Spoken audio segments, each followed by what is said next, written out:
લોકમત ન્યૂઝમાં આપનું સ્વાગત છે। હરણી અને જરોદ વિસ્તારમાં ચોરી કર્યાની કબૂલાત કરી છે મિતેશ શર્મા સામે અગાઉ પણ અનેક પોલીસ મથકોમાં ગુનાઓ નોંધાયેલા છે। હાલ પોલીસે વધુ પૂછપરછ હાથ ધરી છે અને અન્ય ગુનાઓ ઉકેલાય તેવી શક્યતા વ્યક્ત કરવામાં આવી રહી છે। પોલીસે વેપારીઓને સીસીટીવી કેમેરા લગાવવા અને અજાણ્યા શખ્સો સામે સતર્ક રહેવા અપીલ કરી છે। વડોદરા શહેર અને આસપાસના વિસ્તારોમાં દુકાનોમાં ચોરીના બનાવોમાં વધારો વચ્ચે પાણીગેટ પોલીસે એક રીઢા તસ્કરને ઝડપી પાડ્યો છે। પકડાયેલ આરોપી મિતેશ વિનોદભાઈ શર્મા વાઘોડિયા રોડનો રહેવાસી અને મૂળ અમદાવાદનો છે। ચોંકાવનારી વાત એ છે કે આરોપી પોતાની સાથે એક સગીરને રાખતો હતો જેથી કોઈને શંકા ન જાય। બંને વેપારીઓનું ધ્યાન ભટકાવી ગલ્લામાંથી રોકડ કે મોબાઈલ ફોન પળવારમાં સરકાવી લેતા હતા। પોલીસે આરોપી પાસેથી અલગ અલગ કંપનીના કુલ 11 મોબાઈલ ફોન જપ્ત કર્યા છે। પ્રાથમિક પૂછપરછમાં મકરપુરા રોડ માંજલપુર વાઘોડિયા બાપોદ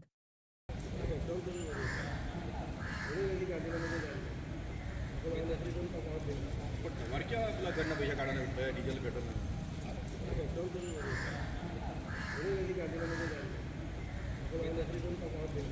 તમારે क्या પેલા ઘરના પૈસા કાઢવાના ડીઝલ પેટ્રોલ